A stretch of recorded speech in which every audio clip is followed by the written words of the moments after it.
بسم الله الرحمن الرحيم. السلام عليكم ورحمة الله وبركاته. أعوذ بالله من الشيطان الرجيم. بسم الله الرحمن الرحيم. الحمد لله رب العالمين، وأفضل الصلاة وأتم التسليم على المبعوث رحمة للعالمين وعلى آله وصحبه ومن سار على هديه إلى يوم الدين. أما بعد. നമ്മൾ ഒത്തുകൂടിയത് അല്ലാഹു സ്വീകരിക്കട്ടെ. നമ്മുടെ പാപങ്ങൾ അല്ലാഹു പുറത്തു തരട്ടെ. രോഗങ്ങൾ അല്ലാഹു ശിഫയാക്കട്ടെ.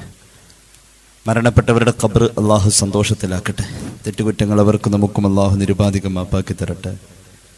നമ്മുടെയും കുടുംബത്തിൻ്റെയും സൃഷ്ട ആയുസ് അല്ലാഹു പൊരുത്തപ്പെട്ട വഴിയിലായി ഇസ്സത്തോടെ സന്തോഷത്തോടെ ദീർഘമായി കഴിഞ്ഞ് ഈമാൻ സലാമത്തായി മരിക്കാനുള്ള മഹാഭാഗ്യം അല്ലാഹു നമുക്കെല്ലാവർക്കും നൽകട്ടെ.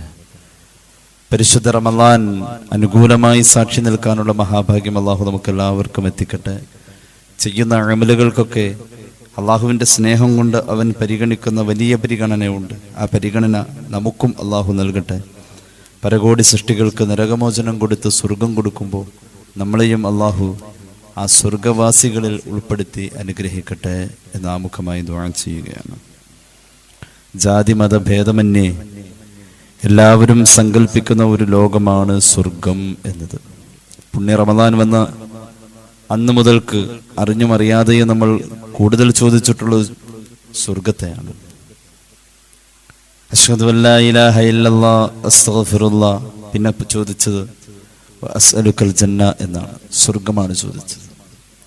സ്വർഗം നിരന്തരം ചോദിച്ചുകൊണ്ടിരിക്കണം. 3 വട്ടം സ്വർഗം തുടരെ തുടരെ ഒരാൾ ചോദിക്കുകയാണെങ്കിൽ 3 വട്ടം സ്വർഗം തുടരെ തുടരെ തുടരെ ഇങ്ങനെ ചോദിച്ചുകൊണ്ടിരുന്നാൽ 4ാമത് സ്വർഗം പറയും, അല്ലാഹുവേ എന്നെ 3 വട്ടം ചോദിച്ചവനെ എനിക്ക് വേണം എന്ന്. 3 വട്ടം നരകത്തെ തൊട്ട് അഭയം തേടിയാൽ 4ാമത് നരകം പറയും, പടച്ചവനെ 3 വട്ടം എന്നെ വേണ്ടാന്ന് പറഞ്ഞവൻ എനിക്കും വേണ്ട. അല്ലാഹു തൗഫീഖ് നൽകട്ടെ. ജാതിമത ഭേദമന്യേ എല്ലാവരും സങ്കല്പിക്കുന്ന ആ ലോകം പൊതുവെ എല്ലാവരും ധരിച്ചു വച്ചിരിക്കുന്നതും പഠിച്ചു വച്ചിരിക്കുന്നതും സന്തോഷങ്ങളും സുഖങ്ങളും മാത്രമുള്ള ഒരു ലോകമാണ് സ്വർഗം എന്നതാണ്. അതിൽ മുസ്ലിമീങ്ങളുടെ സങ്കല്പവും മുസ്ലിം അല്ലാത്തവരുടെ സങ്കല്പവും മതം ഇല്ലാത്തവൻ പോലും സ്വർഗം എന്ന വാക്ക് ഉപയോഗിക്കുന്നുണ്ടെങ്കിൽ അവന്റെ സങ്കല്പവും സുഖങ്ങളും സന്തോഷങ്ങളും മാത്രമുള്ള ഒരു ലോകമാണ് സ്വർഗം എന്നാണ്. അങ്ങനെ സ്വർഗത്തെ സങ്കല്പിക്കുന്നതിൻ്റെ വിപരീത ധ്രുവത്തിൽ നരകത്തെ സങ്കല്പിക്കുന്നതും ഉണ്ട്. നരകത്തെ സങ്കല്പിക്കുമ്പോൾ ദുഃഖങ്ങളും ക്ലേശങ്ങളും വേദനകളും മാത്രമുള്ള ഒരു ലോകം, നരകീയ ജീവിതം എന്നൊക്കെ മതമില്ലാത്തവൻ പോലും പറഞ്ഞാൽ അത് തന്നെയാണ് സങ്കല്പം. അപ്പൊ ഈ രീതിയിൽ മനുഷ്യരിൽ പൊതുവെ ഉള്ള ഒരു കാഴ്ചപ്പാടാണ് സ്വർഗത്തെയും നരകത്തെയും കുറിച്ചുള്ള സങ്കല്പങ്ങൾ ഒരുപോലെ എന്നുള്ളത്. ഇവിടെ നമ്മൾ ചിന്തിക്കേണ്ടത് സ്വർഗം യഥാർത്ഥത്തിലുള്ളതാണ്. സ്വർഗം ഉണ്ട് എന്ന് വിശ്വസിക്കൽ ഈമാന്റെ ഭാഗമാണ്. ഈമാന്റെ വളരെ പ്രധാനപ്പെട്ട ഒരു ഘടകമാണ് സ്വർഗത്തിൽ വിശ്വസിക്കുക എന്നത്. ഇനി കേട്ടോളൂ, സത്യവിശ്വാസിയായി ജീവിച്ച് മരിച്ച ആൾക്കാണ് അള്ളാഹു സ്വർഗം നൽകാം. അല്ലാതെ മുസ്ലിമായ എല്ലാവർക്കും സ്വർഗം കിട്ടണമെന്നില്ല. സ്വർഗം കിട്ടുക എന്നത് സത്യവിശ്വാസിയായി ജീവിച്ച് മരിക്കുക എന്ന ആ ദൗത്യത്തിൽ ആര് പൂർത്തീകരണം സാധ്യമായോ അവനിലാണ് അള്ളാഹുവിന്റെ വിധിവിലക്കുകൾ അനുസരിച്ച് ജീവിച്ച് സത്യവിശ്വാസത്തിലായി മരണപ്പെട്ടവർക്ക് അള്ളാഹു കൊടുക്കുന്നൊരു ഔദാര്യമാണ് സ്വർഗം എന്നുള്ളത്. സ്വർഗത്തിലെ സൗകര്യങ്ങളും സ്വർഗത്തിന്റെ സങ്കല്പങ്ങളും നമ്മൾ കണക്ക് കൂട്ടുന്നതിനപ്പുറത്താണ്. ഇത് സംബന്ധമായിട്ട് ഇസ്ലാമിക പ്രമാണങ്ങൾ പരിചയപ്പെടുത്തുന്ന ചെറിയ ചെറിയ തുണ്ടുകളുണ്ട്. പൂർണ്ണമായും പറഞ്ഞു പോകുന്നു എന്നല്ല. സ്വർഗത്തെ പറഞ്ഞാലും നരകത്തെ പറഞ്ഞാലും ആ പറഞ്ഞു വരുന്നതിന്റെ ചെറിയ ചെറിയ തുണ്ടുകളാണ്. പിന്നീട് ചിന്തിക്കലാണ്, ആലോചിക്കലാണ്, ആഗ്രഹിക്കലാണ്, വേദനിക്കലാണ്. സ്വർഗമായാലും നരകമായാലും ഇൻഷാ അല്ലാഹ് ഒരല്പം അതേക്കുറിച്ച് നമുക്ക് പറയാൻ ഞാൻ ആഗ്രഹിക്കുന്നു. അള്ളാഹു നമ്മുടെ അറിവിൽ ബറക്കത്ത് നൽകട്ടെ. അമല് ചെയ്യാനുള്ള മഹാഭാഗ്യം അള്ളാഹു നമുക്കെല്ലാവർക്കും നൽകട്ടെ. പ്രിയമുള്ളവരെ, നമ്മുടെ കണ്ണുകൊണ്ട് കണ്ടു തീർക്കാൻ കഴിയാത്തതും ഹൃദയം കൊണ്ട് ആസ്വദിച്ച് തീർക്കാൻ കഴിയാത്തതുമായ ഒന്നാണ് സ്വർഗം. ഒരു പുതിയ വീട് വെച്ചാൽ ആദ്യത്തെ ഒരു 10 ദിവസം എല്ലാത്തിനെയും എല്ലാ ഭാഗവും കാണുമ്പോൾ ഒരു പുതിയ സന്തോഷവും ഒരു പ്രത്യേക ഇഷ്ടവും എന്തൊക്കെയോ വലിയൊരു ആനന്ദത്തിലാണ് ഒരാൾ. 10 ദിവസം കഴിഞ്ഞ് അങ്ങോട്ടും ഇങ്ങോട്ടൊക്കെ മാറിക്കഴിഞ്ഞാൽ പിന്നെ ആ പുതിയതിനോടൊന്നും ഒരു പുതുക്കം തോന്നൂല. പിന്നെ അവന്റെ ആ സന്തോഷങ്ങൾ അതിൽ സ്പർശിതമായി എപ്പോഴും നിരന്തരം നിലനിന്നു കൊള്ളണമെന്നില്ല. എന്നാൽ സ്വർഗം അങ്ങനെ എപ്പോ കണ്ടാലും ആദ്യമായിട്ട് കാണുന്ന പോലെ തോന്നും. അത് ഒരാഴ്ചയോ 2 ആഴ്ചയല്ല, ഖാലിദീന ഫിഹ, എത്രയോ കാലം. നമുക്ക് പറയാൻ കഴിയാത്ത അത്രയും വലിയ ശാശ്വതമാണ് സ്വർഗം.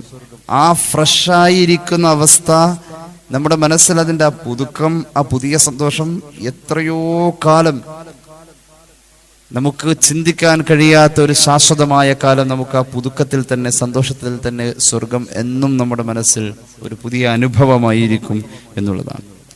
അള്ളാഹുവിന്റെ ഹബീബ് സല്ലല്ലാഹു അലൈഹി വസല്ലമ തങ്ങൾ പഠിപ്പിക്കുന്ന ഒരു ഹദീസുണ്ട്, ഖുദ്സിയായ ഹദീസാണ്. ഇമാം ബുഖാരി, ഇമാം മുസ്ലിം ഇരുവരും അവരുടെ സ്വഹീഹുകളിൽ ഈ ഹദീസ് പറയുന്നുണ്ട്. അള്ളാഹുവിന്റെ ഒരു പ്രഖ്യാപനമാണ്.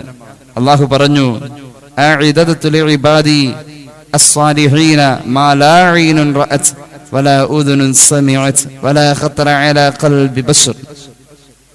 എൻ്റെ സ്വാലിഹീങ്ങളായ അടിമകൾക്ക് ഞാൻ ഒരുക്കി വെച്ചിരിക്കുന്ന സ്വർഗത്തിന്റെ വിഭവങ്ങളെ കുറിച്ച് അതിനെ കണ്ടു തീർക്കാൻ ഒരു കണ്ണിനും കഴിയില്ല, അതിനെ കേട്ടാസ്വദിച്ച് തീർക്കാൻ ഒരു കാതിനും കഴിയില്ല, കണ്ണടച്ചിരുന്നിട്ട് മനസ്സുകൊണ്ട് ഇങ്ങനെ സങ്കല്പിക്കാൻ ഒരു മനുഷ്യ ഹൃദയത്തിനും കഴിയില്ല. അത്രയും വലിയ സർപ്രൈസാണ് സ്വർഗം എന്ന് അള്ളാഹുവിന്റെ പ്രഖ്യാപനം പരിശുദ്ധ റസൂൽ സല്ലല്ലാഹു അലൈഹി വസല്ലം, സ്വഹീഹുൽ ബുഖാരി, സ്വഹീഹ് മുസ്ലിം. ഒരു സൃഷ്ടിക്ക് ഒരു ലിമിറ്റ് ഉണ്ട്, ഒരു കാര്യത്തെ ആഗ്രഹിക്കുന്നതിലും സങ്കല്പിക്കുന്നതിലും കേൾക്കുന്നതിലും പറയുന്നതിലും. ആ ലിമിറ്റേഷൻ അപ്പുറത്തേക്കാണ് അള്ളാഹു സ്വർഗത്തെ അവതരിപ്പിക്കുന്നത്. ഇനി അതിനപ്പുറം പറയാൻ വേറൊന്നുമില്ല. അള്ളാഹുവിന്റെ പ്രഖ്യാപന മിസ്ദാഖു ദാലിക ഫീ കിതാബില്ലാഹ്. എന്നിട്ട് അള്ളാഹുവിന്റെ ഹബീബ് സല്ലല്ലാഹു അലൈഹി വസല്ലം അതിന് സമാനമായ പരിശുദ്ധ ഖുർആനിന്റെ സൂറത്ത് സജദയുടെ 17-ാമത്തെ ആയത്ത് ഓതി. ബിസ്മില്ലാഹിർ റഹ്മാനിർ റഹീം. ഫലാ തഅലമു നഫ്സും മാ ഉഖ്ഫിയ ലഹും മിൻ ഖുർറത്തി അയ്ൻ ജസാഅൻ ബിമാ കാനൂ യഅമലൂൻ. ഒരു ശരീരത്തിനും തീരെ അറിയില്ല, അള്ളാഹു സർപ്രൈസ് ആക്കി വെച്ചിരിക്കുന്ന, അവൻ അത് കാണുമ്പോൾ അവന്റെ കണ്ണിനിങ്ങനെ കുളിർമ വരുന്ന ആ മഹത്തായ ഭാഗ്യത്തെ ഒരു ശരീരത്തിനും അറിയാൻ കഴിയില്ല. അത്ര വലുതാണ്, മനുഷ്യനെ അറിഞ്ഞു തീർക്കാൻ കഴിയില്ല. അത്രയും വലിയ സൗകര്യമാണ് സ്വർഗം എന്ന് ഖുർആൻ. അള്ളാഹു ഇത് വെച്ചിരിക്കുന്നത് ജസാഅൻ ബിമാ കാനൂ യഅമലൂൻ, അമലുകൾക്ക് അള്ളാഹ് കൊടുക്കുന്ന സമ്മാനമാണ് ഈ സ്വർഗം എന്ന് പരിശുദ്ധ ഖുർആൻ. അള്ളാഹു തരട്ടെ, അള്ളാഹു നമുക്ക് തരട്ടെ. എന്നാൽ ഈ സ്വർഗത്തെക്കാളും അപ്പുറമുള്ള ഒരു കൂലിയുണ്ട്, അതാണ് നോമ്പിന്റെ കൂലി എന്ന് പുണ്യ നബി സല്ലല്ലാഹു അലൈഹി വസല്ലം. അപ്പൊ അള്ളാഹു കൊടുക്കാന്ന് വെച്ചാൽ നമ്മൾ കണക്ക് കൂട്ടിയാൽ തീരില്ല. സ്വർഗം എന്നുള്ളത് വെച്ച് നമ്മൾ കണക്ക് കൂട്ടിയിട്ട് സ്വർഗം തന്നെ പറയാൻ കിട്ടണില്ല. അള്ളാഹുവിന്റെ ഖുർആൻ പറഞ്ഞത്, പരിശുദ്ധ ഹദീസ് പറഞ്ഞത്, അത് പറഞ്ഞാലും തീരൂല, കണ്ടാലും തീരൂല, കേട്ടാലും തീരൂല, ചിന്തിക്കാൻ പോലും നമ്മുടെ മനസ്സിന് കഴിവില്ല അതിനെക്കുറിച്ച്. അത്രയും വലിയൊരു സുഖങ്ങളും സൗകര്യങ്ങളും സന്തോഷങ്ങളുമാണ് സ്വർഗം എന്ന് പരിശുദ്ധ റസൂൽ സല്ലല്ലാഹു അലൈഹി വസല്ലം. സ്വർഗവാസിയുടെ ഭംഗി എന്താ, എന്തൊരു ഭംഗിയാണ് സ്വർഗവാസിയുടെ ഭംഗി. സ്വർഗത്തിന്റെ ഭംഗി പറഞ്ഞാൽ തീരില്ല.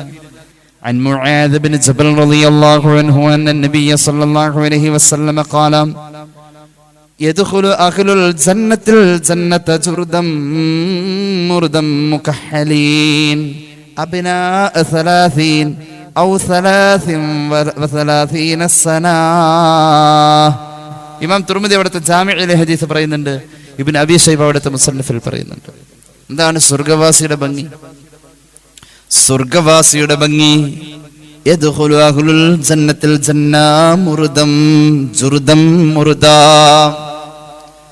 ഒരു 13 വയസ്സുള്ള ഒരു കുട്ടിയെ കണ്ടാൽ ആ കുട്ടിയുടെ സ്കിന്നിന്റെ മൃദുലത എന്തൊരു സോഫ്റ്റ് ആയിരിക്കും.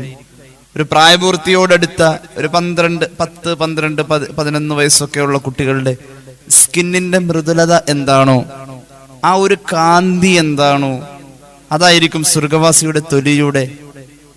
ഹബീബായ നബിയുടെ മുന്നിൽ ഒരു ഉമ്മ വന്ന് പറഞ്ഞല്ലോ, എനിക്ക് സ്വർഗം വേണം നബിയെ. റസൂലുള്ളാഹി പറഞ്ഞു സല്ലല്ലാഹു അലൈഹി വസല്ലം, വയസ്സന്മാരൊന്നും സ്വർഗത്തിലില്ല എന്ന്. തീർന്നില്ലേ? അവർക്ക് കുറച്ച് ഈമാനുള്ളതുകൊണ്ട് ബോധം കിട്ടുകയാണില്ല. വയസ്സായവരൊന്നും സ്വർഗത്തിലില്ലാതെ റസൂലുള്ളാഹി പറഞ്ഞു. സ്വഹാബികൾ ഞെട്ടിപ്പോയി. ആ സഹോദരി ചോദിച്ചു, കരഞ്ഞുകൊണ്ട് ചോദിച്ചു, എനിക്ക് സ്വർഗമില്ലേ? അങ്ങേക്ക് ഇല്ല എന്നല്ലല്ലോ പറഞ്ഞത്. വൃദ്ധരായ അവസ്ഥയിൽ ആരും സ്വർഗത്തിലില്ല. എന്തുകൊണ്ട്? കാലപ്പഴക്കം കൊണ്ട് നീ നരക്കണ്ട, 33-ലൊരിക്കലും കവിയണ്ട. അവിടുത്തെ പ്രായത്. അതുകൊണ്ട് പ്രായമായവരൊക്കെ നേരെ മുകളിലേക്ക് പോയവരൊക്കെ പിടിച്ച് താഴേക്ക് ഇറക്കും, താഴെ പ്രായത്തിലുള്ളവരെ പിടിച്ച് മുകളിലേക്കും കയറ്റും. എന്നിട്ട് എത്രത്തിന് നിർത്തും? 30 33. അള്ളാഹു തൗഫീഖ് നൽകട്ടെ. അതിന് ക്രീം തേക്കണ്ട. സ്വർഗവാസിക്ക് അള്ളാഹു കൊടുക്കുന്നതിനെ കുറിച്ചൊന്ന് ആലോചിച്ച് നോക്കി, നമുക്ക് ചിന്തിക്കാൻ കഴിയും.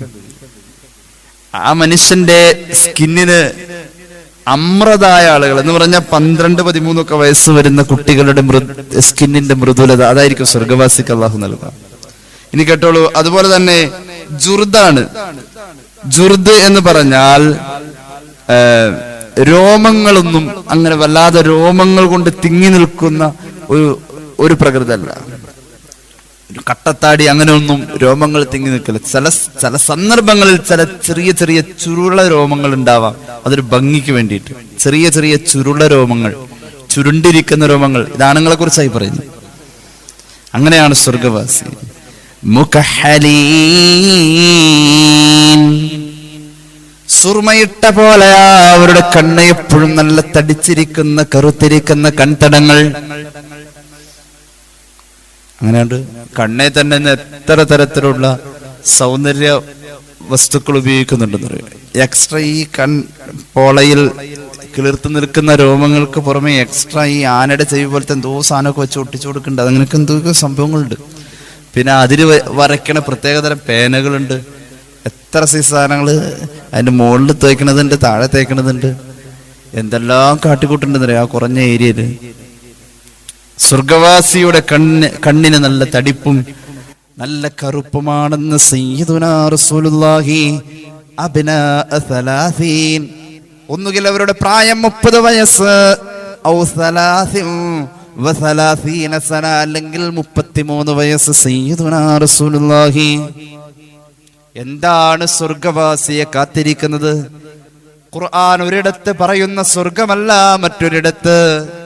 എന്തൊരു ഭംഗിയാ സ്വർഗത്തെങ്ങനെ പറയുന്ന ആയത്തുകൾ കണ്ണടച്ചിരുന്ന് ആലോചിച്ചാൽ സ്വർഗത്തിന്റെ സൗന്ദര്യം. നമുക്ക് ചില ആയത്തുകളിലേക്ക് പോകാം. അഊദു ബില്ലാഹി മിനശ് ശൈത്വാനിർ റജീം. അറിയാവുന്നവർ എന്റെ കൂടെ ഓതിക്കോട്ടോ. ബിസ്മില്ലാഹിർ റഹ്മാനിർ റഹീം. വഅസ്ഹാബുൽ യമീൻ മാ അസ്ഹാബുൽ യമീൻ ഫീ സിദ്രിൻ മഖ്ദൂദ് وطلح ممدود وظل ممدود وماء مسكوب وفاكهة كثيرة لا مقطوعة ولا ممنوعة وفرش مرفوعة إنا أوصأناهن إنشاء فجعلناهن أبكارا عربا أترابا لأصحاب اليمين ثلة من الأولين وثلة من الآخرين. അല്ലാഹു അതിൽ ഞങ്ങളെ ഉൾപ്പെടുത്ത് അല്ലാഹ്.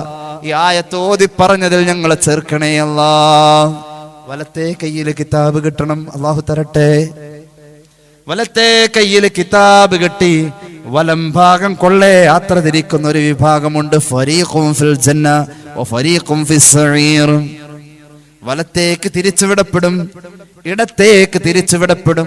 വലത്തേക്ക് തിരിഞ്ഞു പോകുന്നവർ അല്ലാഹു ചേർക്കട്ടെ. ഖുർആൻ പറയുന്നു അസ്ഹാബുൽ യമീൻ.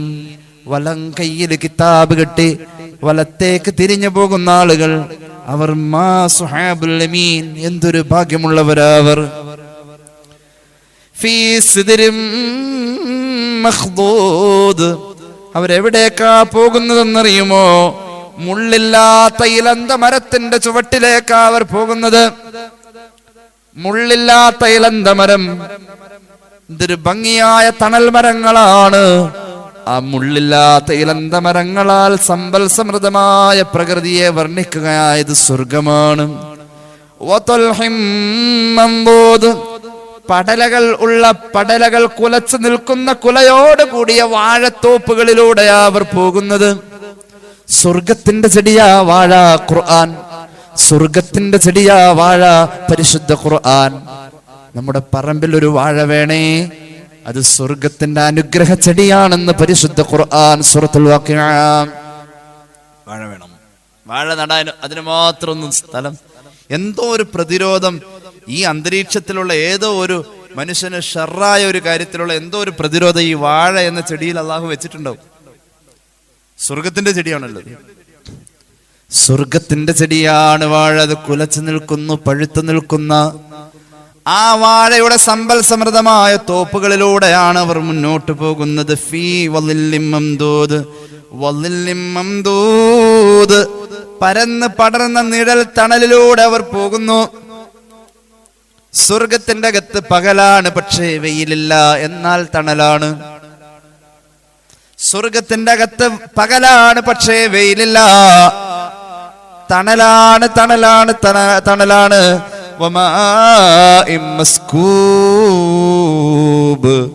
അവിരാമം ഒഴുകിക്കൊണ്ടിരിക്കുന്ന ഇളനീര് തടാകത്തിന്റെ സമീപത്തു കൂടിയാ അവർ ഇങ്ങനെ പോയിക്കൊണ്ടിരിക്കുന്നത്.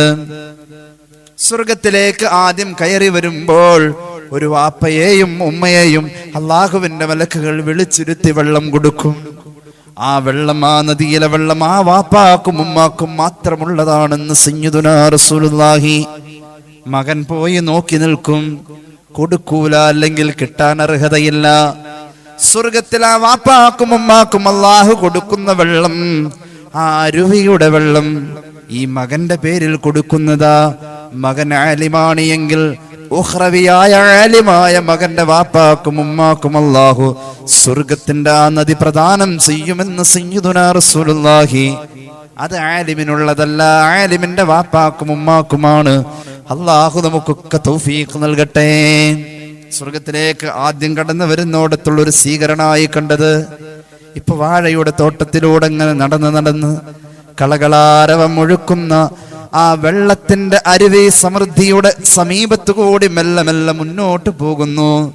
എന്തൊരു ചൂടുള്ള മഷറ കഴിഞ്ഞു, ഖബറിന്റെ ഞെരുക്കം കഴിഞ്ഞു, ഇരുട്ട് കഴിഞ്ഞു. സ്വർഗത്തിന്റെ വിശാലതയിലെ വെളിച്ചത്തിലെ ഈ സമ്പൽ സമൃദ്ധിയിൽ ഇങ്ങനെ സന്തോഷിച്ച് തുള്ളിച്ചാടി പോവാം.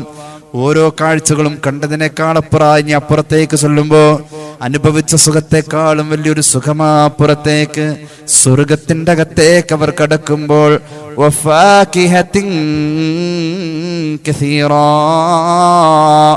ഒരുപാട് പഴങ്ങൾ അവർക്ക് കാണാൻ കഴിയും, പഴച്ചെടികൾ കാണാൻ കഴിയും.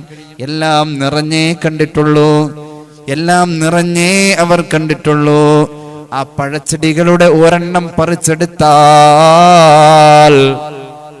ആ സമയം തന്നെ അതവിടെ മുളച്ചു വരികയാണ്. കിളക്കണ്ട പൂട്ടണ്ട വെയിൽ കൊള്ളണ്ട, നിനക്കുള്ളതൊന്നും തന്നെ നീ അറിയണ്ട. അതിലുണ്ട് മുന്തിരി തോട്ടവും റുമ്മാനും, രസമുള്ളതാ കദളിപ്പഴം തിന്നാനും. അങ്ങനെയാണ്. ഒരെണ്ണം പറിച്ചാൽ അപ്പൊ തന്നെ അവിടെ മുളയ്ക്കും. വഫാകിഹത്തിൻ കസീറ ലാ മഖ്തൂഅത്തിൻ വലാ മംനൂഅ. സീസൺ അല്ലാത്ത സമയത്തും ഉണ്ടാകുന്ന പഴങ്ങളാ സ്വർഗത്തിന്റെ പഴം. നമുക്ക് അങ്ങനെ ഉണ്ട്, മകരം വന്നാലാ മാവ്, അങ്ങനെ ഉണ്ടല്ലോ. മാവ് പൂക്കണമെങ്കിൽ മകരം വരണം, അങ്ങനെ മകരത്തിലല്ലേ. അങ്ങനെ ഓരോന്നിനും ഒരു സീസൺ ഉണ്ട്. ഓറഞ്ച് ആ സീസണിലേ കിട്ടൂ, മുന്തിരി ആ സീസണിലേ കിട്ടൂ. സ്വർഗത്തിൻ്റെതെല്ലാം എപ്പോഴും കിട്ടുമെന്ന് ഖുർആൻ. ലാ ലാ മഖ്തൂഅത്തിൻ വലാ മംനൂഅ. എടുക്കും തോറും ഉപയോഗിക്കും തോറും തീരാത്ത ലോകമേ, സൗഭാഗ്യമേ സ്വർഗം. മേൽത്തട്ടിലെ വലിയ ബാൽക്കണിയിലെ നല്ലൊരു സീൻ കണ്ടു തന്നെ കിടക്കാൻ പറ്റുന്ന വലിയ വലിയ വിരിപ്പുകളും ബാൽക്കണികളുമാ നിന്റെ കിടപ്പറ. അങ്ങനെയുണ്ട്, നല്ല വ്യൂ പോയിന്റാ നിന്റെ കിടപ്പറ. ഇന്നാ അൻശഅനാഹുന്ന ഇൻശാ ഫജഅൽനാഹുന്ന അബ്കാറ ഉർബൻ അത്റാബൻ ലിഅസ്ഹാബിൽ യമീൻ. ആദ്യം പറഞ്ഞു ആർക്കുള്ളതാണെന്ന്? അസ്ഹാബുൽ യമീൻ. മാ അസ്ഹാബുൽ യമീൻ. ഇപ്പൊ നമ്മൾ ആയത്ത് ഓതിയെത്തിയതും ലിഅസ്ഹാബിൽ യമീൻ. വലതുവശത്ത് കൂടെ സ്വർഗപ്രവേശം, വലത്തെ കൈയിലൂടെ കിതാബിന്റെ ലബ്ധി, ഇങ്ങനെയൊക്കെ ഉള്ള ആളുകൾ, അവർക്കാണ് ഈ സൗഭാഗ്യങ്ങൾ അല്ലാഹു വെച്ചിട്ടുള്ളതെന്ന് ഖുർആൻ. ഒരു ശരീരം എപ്പോഴാണ് വളർന്നു തീരാ? ഭൂമിയിൽ തീരുന്നുണ്ടോ? വളർന്നു ഇല്ല. ഒരു ശരീരം പരിപൂർണമായി വളരുന്നത് സ്വർഗത്തിലേ വളരൂ. ഇപ്പൊ നമ്മുടെ വീട്ടിലൊക്കെ ചില സ്ഥലത്ത് ചില ചെടി നട്ടു കഴിഞ്ഞാൽ അതങ്ങനെ ശോഷിച്ച് പണ്ട് ഈ ബാൽടിവിയുടെ അസുഖം പിടിച്ച ആളുടെ മാതിരി ചിലപ്പോൾ വാടി കരിഞ്ഞ് കുറച്ച് കളയുമ്പോൾ ഇനി അതിന്റെ ഇടയ്ക്കക്കട അപ്പുറത്തെ വീട്ടിലെ ആട്ടുംകുഞ്ഞു വന്ന് അതിന്റെ 2 ഇലയും കൂടി തിന്ന തീർന്നു, പിന്നെ അത് പോയി. എന്നാൽ ഈ തൊഴുത്തിന്റെ ഒക്കെ സൈഡിൽ കൊണ്ടുപോയി ഒരു കുമ്പളങ്ങക്കുരു വെറുതെ നട്ടാൽ മതി, എന്താവും? അല്ലേ? വളർച്ച രണ്ടും നമ്മൾ കാണാറുണ്ട്. ചിലത് ഉണങ്ങി നിൽക്കും, ചിലത് നന്നായിട്ട്. ശരിക്കും മനുഷ്യ, ഞാനും നിങ്ങളും വളർന്നിട്ടുണ്ടോ? വളർന്ന് അങ്ങോട്ട് വരുമ്പോഴേക്കും തുടങ്ങും കൊളസ്ട്രോള്, ഷുഗർ. പിന്നെ ഈ ദുനിയാവിൽ കിട്ടാവെന്ന് പറഞ്ഞ ആ സൗഭാഗ്യങ്ങളൊക്കെ പകുതിയിലധികം വേണ്ടാന്ന് പറയും ഡോക്ടർ. ഹസീറ ദുനിയാവ് പോയി. ആഖിറത്തിന്റെ കാര്യം പിന്നെ പറയണ്ടല്ലോ. എന്നിട്ട് ഈ ജീവിതം വെച്ചുകൊണ്ടാണ് ഈ ആളാവണത്. അങ്ങനെയുണ്ട്. ഒരു ശരീരത്തിന് അതിന്റെ പൂർണ്ണ വളർച്ച കിട്ടണേ അങ്ങനത്തെ മണ്ണ് വേണം.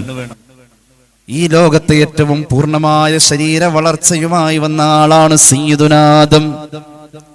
എവിടുത്തെ പ്രൊഡക്റ്റാ? അലൈഹിസ്സലാം. എവിടുത്തെ ആളാണ്? സ്വർഗത്തിൽ നിന്ന് വന്ന ആളാണ്. സാധാരണ സിസ്റ്റം എന്താ? ഭൂമിന്ന് സ്വർഗത്തിലേക്ക് പോകും. എന്നാ സ്വർഗത്തിൽ നിന്ന് വന്ന ആളെ പോലെ ആ സ്വർഗത്തിലേക്ക് ഇപ്പൊ നമ്മൾ കയറാൻ പോകുന്നത്. എന്തേ? അവിടെ അങ്ങനെയാണേ. അങ്ങോട്ട് പോണെങ്കിൽ ആ ഒരു ശരീരത്തിൽ എല്ലാം ഒരുപോലെ ഇരിക്കുന്ന മനുഷ്യന്മാർ. സ്വർഗത്തിലെ ശരീരത്തിന്റെ ഭാഷയെ കുറിച്ച് പറഞ്ഞു സയ്യിദുനാ റസൂലുള്ളാഹി عن أنس بن مالك رضي الله عنه قال النبي صلى الله عليه وسلم يبعث أهل الجنة على صورة آدم. ആദം നബിയുടെ ശരീരരൂപമായിരിക്കും സ്വർഗത്തിലേക്ക് പോകുന്ന ആൾക്ക് അല്ലാഹു നൽകാ എന്ന് സയ്യിദുനാ റസൂലുള്ളാഹി. ആദം നബിയുടെ ശരീരത്തിന്റെ രൂപം 60 ദിറാ, 60 മുഴം. 60 മുഴം. ആദം നബിയുടെ കാലടയാളൊക്കെ ഭൂമിയിലുണ്ട്. പന്തലായിനി കൊല്ലം പാറപ്പള്ളിയില് മഹാനവരുകളുടെ കാലടയാളമാണെന്ന് ഇബ്നു ബത്തൂത്തയെ പോലെയുള്ള ഒരു ചരിത്രം രേഖപ്പെടുത്തി വെച്ചിട്ടുണ്ട്. എന്തൊരു നീളമുള്ള കാൽപാദമാണ്! 60 മുഴം നീളമാണ് ആദം നബിയുടെ ഉയരം. ആ ഉയരത്തിലായിരിക്കും ഒരാൾക്ക് സ്വർഗപ്രവേശം. സയ്യിദുനാ റസൂലുള്ളാഹി. വയസ്സാകട്ടെ ഫീ മീലാദി ഈസാ 33. ഈസ നബിയെ ഇവിടെ നിന്ന് ഉയർത്താൻ നേരം അല്ലാഹു മഹാനവറുകൾക്ക് നിശ്ചയിച്ച വയസ്സ് എന്നത് പ്രധാന അഭിപ്രായം 33 വയസ്സാ. ഒരു പ്രധാന അഭിപ്രായം 33 വയസ്സ്. ഒരു അഭിപ്രായത്തിന് 40 വയസ്സുണ്ട്. നുബുവത്ത് വേണമല്ലോ. ഈസ നബിയുടെ പ്രായം എന്ന് പറയപ്പെടുന്ന ഒരു പ്രായം 33 വയസ്സാണ്. സ്വർഗവാസിയുടെ വയസ്സ് അതാണെന്ന് സയ്യിദുനാ റസൂലുള്ളാഹി. ജുർദം മുർദം മുകഹലീൻ. സ്കിന്നെല്ലാം ഒരു 13 വയസ്സുകാരന്റെ ആ കാന്തി നിറഞ്ഞു നിൽക്കുന്ന സ്കിന്നാണ്. തൊലിയെല്ലാം അങ്ങനെ, ചർമ്മത്തിന്റെ കാന്തി അങ്ങനെ. അതുപോലെ രോമം തിങ്ങി നിന്നുകൊണ്ട് ഒരു വൃത്തികേട് പോലെയില്ല, എന്തോ ഒരു ഭംഗിയാണ്. മാത്രവുമല്ല കണ്ണുകൾക്ക് തടിപ്പും സുറുമയുടെ കറുപ്പുമാണ്. ثم يذهب بهم إلى شجرة في الجنة فيكسون منها. സ്വർഗത്തിൽ അവർ കടന്നു ചെല്ലുമ്പോൾ തന്നെ ഒരു വലിയ മരത്തിന്റെ ചുവട്ടിലേക്ക് അവരെ കൊണ്ടുപോകപ്പെടും. അവർക്ക് കുടിക്കാനുള്ളത് അവിടെ കൊടുത്തുകൊണ്ട് തുടങ്ങും. ലാ തബ്ലാ സിയാബുഹും. സ്വർഗത്തിൽ അവർ ധരിച്ചിരിക്കുന്ന വസ്ത്രം തേച്ച് വെച്ച ഇസ്തിരിയിട്ടതിന്റെ ചുളുക്ക് ചുളുങ്ങിപ്പോകുന്നതല്ല. ഇസ്തിരിയിട്ടതിന്റെ ഒരു വടിവുണ്ടല്ലോ, അത് ചുളുങ്ങി പോകില്ല. എത്ര കാലം കഴിഞ്ഞാലും അതങ്ങനെ തന്നെ ഇരിക്കും. ലാ യഫ്നി ശബാബുഹും. അവരുടെ യൗവനത്തിൽ ഒരു കൂടലും വരുന്നില്ല, ഒരു വർധനവില്ല. യൗവനം അങ്ങനെ തന്നെ നിൽക്കുന്നു, അങ്ങനെ തന്നെ നിൽക്കും. അല്ലാഹു തൗഫീഖ് നൽകട്ടെ. സൂറത്തുൽ വാഖിഅയുടെ വ്യാഖ്യാനം ഇബ്നു കസീർ ഈ ഹദീസ് പറയുന്നുണ്ട്. അങ്ങനെയാണ്. ഈസാ നബി ആകാശത്തേക്ക് ഉയർത്തപ്പെട്ടത് 33 വയസ്സ്, 34 വയസ്സ്, 40 വയസ്സ് എന്നൊക്കെ അഭിപ്രായം ഉണ്ട് കേട്ടോ. അതാണ് സ്വർഗവാസിയുടെ വയസ്സായി പറയുന്നത്. നോക്കൂ, സ്വർഗത്തിലേക്ക് ചെന്ന് കഴിഞ്ഞാൽ ആദം നബിക്ക് ഒരു ഓമന പേരുണ്ട്. സ്വർഗത്തിൽ ആർക്കും ഓമന പേരില്ല. എല്ലാവർക്കും സ്വന്തം പേരാ ഉള്ളത്. നമുക്ക് നാട്ടിലുണ്ട് കുറെ ഓമന പേര്, നാട്ടുകാരെ വിളിക്കുന്നത്, കൂട്ടുകാരെ വിളിക്കുന്നത്. അപ്പുറത്തെ ആൾക്കാർ അങ്ങോട്ടും ഇങ്ങോട്ടും വഴക്കിടുമ്പോ അന്നേരം വിളിക്കണം, അന്ന് മാത്രം പറയുന്ന ചില പേരുകളുണ്ട്. ഓരോ മനുഷ്യന്മാർക്ക് ദുനിയാവിൽ പല പേരുകളാ. അസ്മാ ഉൻ ഷത്ത, വ്യത്യസ്തങ്ങളായ പേരുകളാ. സ്വർഗത്തിൽ ഒറ്റ പേരേ ഉള്ളൂ. ഒരു മനുഷ്യന് സ്വർഗത്തിൽ ഒറ്റ പേരേ ഉള്ളൂ. അത് അള്ളാഹു ഇഷ്ടപ്പെട്ട ആ പേര്. ആ ജീവിതത്തിൽ പലരും പലതും വിളിച്ചിട്ടുണ്ടാവും. ഉമേറിനെ വിളിച്ചിരുന്നു അബൂ ഹുറൈറ എന്ന് പുണ്യനബി. ആ മഹാൻ അവിടെ വിളിക്കുക അബൂ ഹുറൈറ എന്ന. അങ്ങനെയായിരിക്കും അള്ളാഹുവിന് ഇഷ്ടമായത് ഏതൊരു പേരാണോ. നശിച്ചവനെ ഇബ്ലീസ് എന്നൊക്കെ മക്കൾ വിളിക്കുമ്പോൾ ആലോചിച്ച് നോക്കണം കേട്ടോ. ആ പേരുള്ള ആളൊന്നും അങ്ങോട്ട് പോവില്ല. കാരണം ഇബ്ലീസ് എന്ന് വിളിച്ച് അള്ളാഹു എന്തായാലും ഇഷ്ടപ്പെടൂല. അങ്ങനെ പേരുള്ള ഒരു ക്വാളിറ്റിയിലുള്ള ഒരാൾ വളർന്നു വന്ന് ഇബ്ലീസ് എന്ന് മക്കളെ വിളിക്കാൻ കൊള്ളില്ലല്ലോ, ശൈത്താൻ എന്ന് വിളിക്കാൻ കൊള്ളില്ലല്ലോ. കാരണം അത് ശപിക്കപ്പെട്ടവനെന്നാണല്ലോ അതിനർത്ഥം. അത് ശപിച്ച് പറയും പോലെയല്ലേ. എന്തായാലും സ്നേഹത്തോടുകൂടെ ഉമ്മാടെ മോനെ ഇബ്ലീസ് ഇവിടെ വന്നേടാന്ന് വിളിക്കില്ലല്ലോ. എന്തേ? അതൊരു ശകാരിച്ച് ദേഷ്യം പിടിച്ച് പ്രാഗി നേർന്ന് വിളിക്കുന്ന ഒരു പേരാണിത്. ഇവിടെ ശൈത്താൻ എന്ന് വിളിക്കാൻ. അങ്ങനെ വിളിച്ചു കഴിഞ്ഞാൽ അതൊരു ശാപം സംഭവിച്ച പോലെയാ.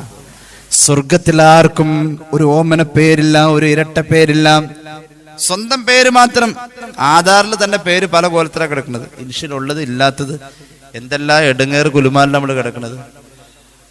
സ്വർഗത്തിലേക്ക് എത്തിയാൽ നമ്മുടെ ഒറിജിനൽ പേര്, അവിടെ നമ്മുടെ രേഖകൾക്കൊന്നൊരു പ്രശ്നമല്ല.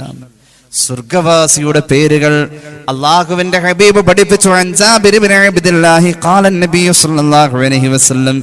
സൂറത്തുൽ ബഖറയുടെ വ്യാഖ്യാനം ദുർറുൽ മൻസൂർ ജലാലുദ്ദീൻ സുയൂത്തി തങ്ങൾ രേഖപ്പെടുത്തുന്നു.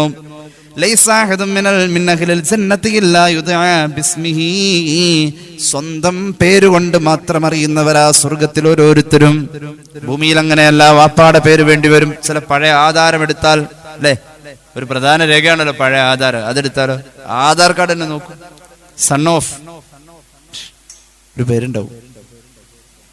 ആശുപത്രി തന്നെ ആണെങ്കിൽ ബേബി പേരിട്ടിട്ടില്ലെങ്കിൽ തന്നെ ഉമ്മയുടെ പേരിട്ടിട്ട്, അല്ല അങ്ങനല്ലേ, ഉമ്മയുടെ പേര് കൂട്ടിയിട്ട് ഇപ്പുറത്ത് ബേബി എന്നിടും. ആശുപത്രിയിലെ കൊച്ചിന് പേരിട്ടില്ല, അപ്പോഴും ഒരു പേര് കൂടെ വേറെ വേണം. ഇതാണ് അവസ്ഥ.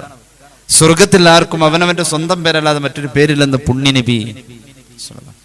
എന്നാൽ ഖബറിൽ ഉമ്മാന്റെ പേരുണ്ട്. ഖബറിൽ വിളിക്കപ്പെടുന്ന ഉമ്മാടെ പേര് ചേർത്തിട്ടാ. ഫാത്തിമ, ഭൂമിയിൽ നിന്നെ പെറ്റ ഉമ്മയുടെ പേര് ഫാത്തിമ എന്നാണെങ്കിൽ ഫാത്തിമയുടെ മോനെ എഴുന്നേൽക്കുന്ന വിളിക്കാം. ഖബറിൽ ഒരാളെ വിളിക്കുന്ന പേര് ഉമ്മാന്റെ പേരിന്റെ കൂടെ, പൊതുവെ ഒരു പേര് വാപ്പാന്റെ പേരിന്റെ കൂടെ ആ ചേർത്ത് വിളിക്കുക. എന്നാൽ ഖബറിൽ അവനെ വിളിക്കുന്നത് ഉമ്മാന്റെ പേരിന്റെ കൂടെ. ഔകമാ ഖാല റസൂലുള്ളാഹി, തൽക്കീനോതുമ്പോ ഉമ്മാടെ പേര് ചേർത്ത് വിളിക്കും. സ്വർഗത്തിൽ എല്ലാവർക്കും സ്വന്തം പേര് ഇല്ല. ആദം നബിയുടെ സ്വന്തം പേരല്ല. സ്വർഗത്തിൽ ആദം നബിക്ക് സ്വന്തം പേരിലല്ല വിളി വരുന്നത്. ആദം നബിയെ പേരക്കുട്ടിയുടെ വാപ്പ എന്ന പേരിൽ. ആ പേരക്കുട്ടി ആരാ? നബി മുഹമ്മദ് മുസ്തഫ. മുഹമ്മദ് നബിയുടെ വാപ്പ എന്ന ആദം നബിയെ സ്വർഗത്തിൽ വിളിക്കാ. എന്തുകൊണ്ട്? ആദം നബിയുടെ ഹിസ്റ്ററിയിൽ ഈ സ്വർഗത്തിൽ ആദം എന്ന പേരിൽ മുമ്പ് കഴിഞ്ഞ കാലഘട്ടത്തിൽ അള്ളാഹ് വിലക്കിയ കനി കഴിച്ചതിന്റെ ഒരു റിമാർക്ക്. അത് തിരുത്താൻ ഇനി അപ്പുറം ആദം എന്ന പേര് മറന്നേക്കൂ. പിന്നെ വിളിക്കേണ്ടത് അബാ മുഹമ്മദ്, അബാ മുഹമ്മദ് സല്ലല്ലാഹു അലൈഹി മുഹമ്മദ്. സ്വർഗത്തിലും ആ പേര് കൊണ്ട് അന്തസ് നടിക്കും മഹാനായ ആദം. ഇത് നമ്മുടെ ആദം നബി. ഏതാ ആദം നബി? പണ്ട് സ്വർഗത്തിൽ നിന്ന് അങ്ങനെയൊന്നും ആർക്കും ചിന്ത തന്നെ വരില്ല. എന്താ ഇത്? മുഹമ്മദ് നബിയുടെ പിതാവ് ആദം നബിയാണ്. അതെയോ? ആണല്ലോ. സ്വർഗത്തിൽ വെച്ച് നെറ്റിത്തടത്തിലേക്ക് മുഹമ്മദ് നബിയുടെ സല്ലല്ലാഹു അലൈഹി വസല്ലം പ്രകാശത്തെ അള്ളാഹു വെച്ചുകൊടുത്ത് സ്വർഗത്തിൽ നിന്നും ആ പ്രകാശത്തെ ഭൂമിയിലെത്തിച്ച അബാ മുഹമ്മദാണ് വരുന്നത്, അബൂ മുഹമ്മദാണ് വരുന്നത്, അബി മുഹമ്മദാണ് വരുന്നത്. ആദം നബിയുടെ പേരങ്ങോട്ട് കാരണം അത് പറഞ്ഞ ആദം നബി അന്തസ്സ് നടിക്കും. സല്ലല്ലാഹു അലാ മുഹമ്മദ്. കേട്ടോളൂ, വലൈസ അഹദും മിനൽ ജന്നതി ഇല്ലാ വഹും ജുർദും മുർദുൻ ഇല്ലാ മാ കാന മിൻ മൂസ ഇബ്നു ഇമ്രാൻ ഫഇന്ന ലഹിയതഹു തബ്ലുഗു സുറത. മൂസാ നബിക്ക് ഭൂമിയിൽ ജീവിച്ചിരുന്നപ്പോൾ നല്ലോണം രോമമുണ്ടായ ശരീരമാണ് മൂസ നബിയുടെ രോമം. നല്ല ബലമുള്ള രോമ. 2 വസ്ത്രം എപ്പോഴും ഇടണം, അല്ലെങ്കിൽ തുറിച്ച് പുറത്തേക്ക് വരും. 2 കോട്ടിട്ട് എപ്പോഴും നടക്കാം. എന്നാൽ മൂസ നബിക്ക് അത്ര രോമമുണ്ടെങ്കിലും താടി കുറവായിരുന്നു. എന്തൊരു രൂപമായിരിക്കും. എല്ലാ സ്ഥലത്തും നല്ല രോമം, പക്ഷെ താടി. അള്ളാഹുവോടൊരു ചെറിയ വിഷമം മഹാനവരുകൾ ബോധിപ്പിച്ച പോലെ സ്വർഗത്തിൽ ആരുടെയും കവിൾത്തടത്തിൽ താടിരോമം കണ്ടെന്ന് വരില്ല. പക്ഷേ പൊക്കിള് വരെ താടി നീണ്ടു നിൽക്കുന്ന സ്വർഗത്തിന്റെ അനുഗ്രഹീതമായ രൂപത്തിൽ ഒരു മനുഷ്യൻ അവിടെ കാണാം. ആ മനുഷ്യനായിരിക്കും സയ്യിദുനാ മൂസ നബി മുഹമ്മദ് മുസ്തഫ സല്ലല്ലാഹു അലൈഹി മുഹമ്മദ് സല്ലല്ലാഹു അലൈഹി വസല്ലം. എന്താണ് സ്വർഗത്തെ കാണിച്ചു തരല്ലേ റസൂലുള്ളാഹി സ്വല്ലല്ലാഹു അലൈഹി വസല്ലം. അള്ളാഹു നമുക്ക് തൗഫീഖ് നൽകട്ടെ. സ്വർഗത്തിലേക്ക് കടന്നു ചെന്നാൽ അഭിപ്രായ വ്യത്യാസമുള്ള ഇത്ര ആള് കൂടുന്ന സ്ഥലമല്ലേ. ആ ബെഞ്ച് അവിടെ എടുക്കാം, ഇവിടെ ആ കസേര, എല്ലാത്തിലും അഭിപ്രായ വ്യത്യാസം. ഒന്നും അഭിപ്രായ വ്യത്യാസമില്ലാത്ത ഒന്നും, അഭിപ്രായ വ്യത്യാസമില്ലാത്ത ഒന്നും ഇല്ല. അത് ഏത് കാര്യം എടുത്താലും അഭിപ്രായ വ്യത്യാസം ഉണ്ടാവും. പക്ഷേ ഒരുമയുള്ള മനസ്സൊരൊറ്റ മനസ്സായിരിക്കും. സ്വർഗത്തിലെ ആളുകൾക്ക് പല ശരീരങ്ങളും ഒറ്റ മനസ്സും. അത് കാരണം അത് കുശുമ്പില്ലാത്ത ലോകമായതുകൊണ്ടാണല്ലോ അതിനെ സ്വർഗം എന്ന് വിളിച്ചത്. കുശുമ്പില്ലാത്ത ലോകമായതുകൊണ്ടാണല്ലോ അതിനെ സ്വർഗം എന്ന് വിളിച്ചത്. സ്വഹീഹുൽ ബുഖാരി, സ്വഹീഹ് മുസ്ലിം ഒരു ഹദീസ് പറയുന്നത് കേട്ടോളൂ. അന്നബി ഹുറൈറ റളിയല്ലാഹു അൻഹു قال النبي صلى الله عليه وسلم أول زمرة تدخل الجنة على سورة القمر ليلة البدر. സ്വർഗത്തിലേക്ക് ആദ്യം കടന്നു പോകുന്ന ആളുകൾ, മഹ്ശറയുടെ കൂട്ടം, ആദ്യം പോകേണ്ട ആളുകളെ വിളിക്കും. ഞാൻ ഒരു ദിക്ർ പറഞ്ഞു തരാം, ആ ദിക്ർ ജീവിതത്തിൽ കൂടുതൽ ചൊല്ലിയവരാണ് ആദ്യം പോകുന്നവരെന്ന് സയ്യിദുനാ റസൂലുള്ളാഹി. അവ്വലു മൻ യുദ്ആ ഇലൽ ജന്നത്തി അൽ ഹമ്മാദൂൻ. സ്വർഗത്തിലേക്ക് ആദ്യം കടക്കുന്നവർ കൂടുതൽ ചൊല്ലിയ ദിക്ർ അൽഹംദുലില്ലാഹ് നബി മുഹമ്മദ് മുസ്തഫ. അൽഹംദുലില്ലാഹ് കൂടുതൽ ചൊല്ലിയാൽ ആദ്യം പോകുന്ന ബാച്ചിൽ കയറാം. അങ്ങനെയുണ്ട്. നമ്മൾ ഈ ഹജ്ജിനൊക്കെ പോകാൻ നേരത്ത് ആ വിമാനത്താവളത്തില് എയർപോർട്ടിലേക്ക് കൊണ്ടുപോകണം. ഏതായാലും ബസ്സിലാണല്ലോ പോകുന്നത്, ഫ്ലൈറ്റ് കയറാൻ വേണ്ടിട്ട് പോകുന്നത്. അപ്പൊ ഇങ്ങനെ എന്ത് ചെയ്യാ, ആദ്യം ഒരു 60 പേരെ അല്ലെങ്കിൽ 40 പേരെ ഇങ്ങനെ. അത് ആരാ ആദ്യം എല്ലാരും പോകുന്നത് ഒരു ഫ്ലൈറ്റിലേക്കാണ്. എന്നാലും ആദ്യം തിക്കിന്ന് ആദ്യം പോകാൻ പറ്റുന്നവര് ആദ്യം പരിഗണിക്കാൻ. മജ്‌ലിസുൻ നൂർ കഴിഞ്ഞ അന്നദാനം ഉണ്ട്. ആദ്യം കിറ്റ് കിട്ടുമ്പോൾ ഒരു സന്തോഷമുണ്ടല്ലോ. ആദ്യം പോവാൻ കഴിയുന്നത് വസാബിഖൂന സാബിഖൂൻ ഉലൈകൽ മുഖറബൂൻ.